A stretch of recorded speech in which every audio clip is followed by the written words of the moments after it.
Ang kwento ni Jonas ay isang mahalagang bahagi ng Lumang Tipan, partikular sa aklat ni Jonas na bahagi ng mga propeta.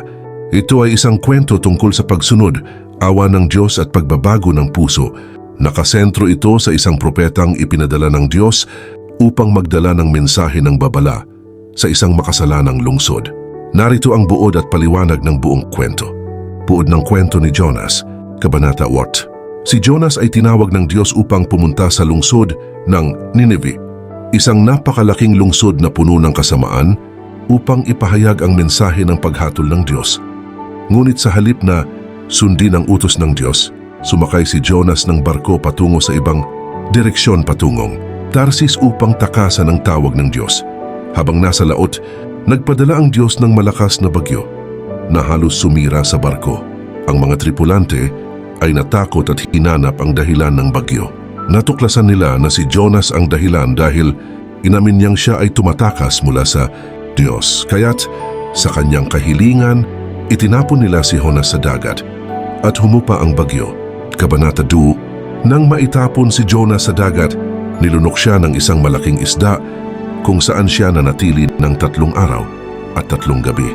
Sa loob ng tiyan ng isda, nanalangin si Jonas sa Diyos, humingi ng tawad at ipinahayag ang kanyang pagtitiwala sa awa ng Diyos. Sa kahuli-hulihan, iniluwas siya ng isda sa tuyong lupa bilang tanda ng pagliligtas ng Diyos. Kabanata 3. Muling tinawag ng Diyos si Jonas na pumunta sa Nineveh at sa pagkakataong ito, sinunod na ni Jonas ang utos. Pinuntahan niya ang Nineveh at ipinahayag sa mga tao na may darating na paghatol mula sa Diyos sa loob ng 40 araw kung hindi sila magsisisi. Sa sorpresa ni Jonas, ang mga tao, mula sa hari hanggang sa mga karaniwang mamamayan, ay nagsisi sa kanilang mga kasalanan, nag-ayuno at nanalangin sa Diyos para sa kapatawaran. Bilang tugon, nagpakita ng awa ang Diyos at hindi itinuloy ang pagkawasak ng lungsod. Kabanata 4. Bagaman nagpakita ng awa ang Diyos, si Jonas ay hindi natuwa. Siya ay nagalit dahil inakala niyang dapat parusahan ang mga taga Nineveh dahil sa kanilang kasamaan. Umupo siya sa labas ng lungsod at naghintay na makita kung ano ang gagawin ng Diyos. Habang naghintay, pinalago ng Diyos ang isang halaman upang bigyan siya ng lilim, ngunit kinabukasan, ipinadala ng Diyos ang isang uod upang kainin ang halaman at nasira ito. Nainis si Jonas sa pagkawala ng halaman. Ginamit ng Diyos ang pagkakataong ito upang turuan si Jonas tungkol sa habag. Ipinakita ng Diyos na kung si Jonas ay nagmamalasakit sa isang halaman, higit na dapat siyang magmalasakit sa mga tao ng Nineveh, na mga buhay na nilalang. Paliwanag ng mensahe ng kwento. 1. Pagsunod sa Diyos.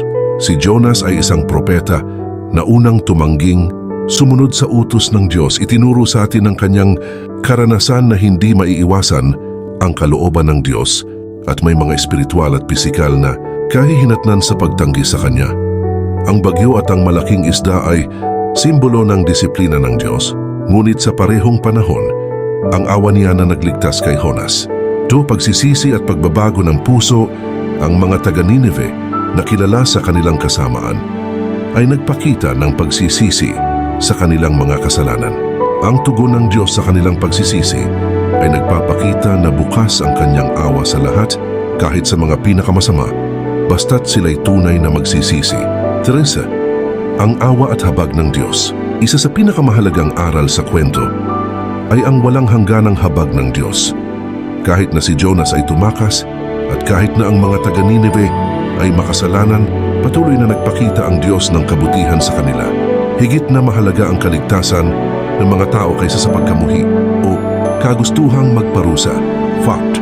Ang suliranin ni Jonas, si Jonas ay nagalit dahil sa awa ng Diyos sa Nineveh. Ipinakita nito ang kawalan ng kabutihan ni Jonas. Siya ay mas nagmamalasakit sa isang halaman kaysa sa mga tao. Ang bahagi ng kwento na ito ay nagtuturo sa atin na hindi tayo dapat magalit kapag ang Diyos ay nagpapakita ng awa sa iba, sapagkat ang kanyang habag ay hindi eksklusibo at naayon sa kanyang kalooban. Aplikasyon sa buhay. Ang kwento ni Jonas ay nagtuturo ng mahalagang aral sa ating buhay. Maaaring minsan tayong mag-alinlangan o tumangging sundin ng Diyos, ngunit tinatawag niya tayong bumalik at magsisi, hinihikayat tayo ng kwento na huwag nating limitahan ang awa at pagmamahal ng Diyos sa ating mga personal na pananaw at dapat tayong matuto na magpakita ng awa sa iba tulad ng ipinakita ng Diyos sa atin.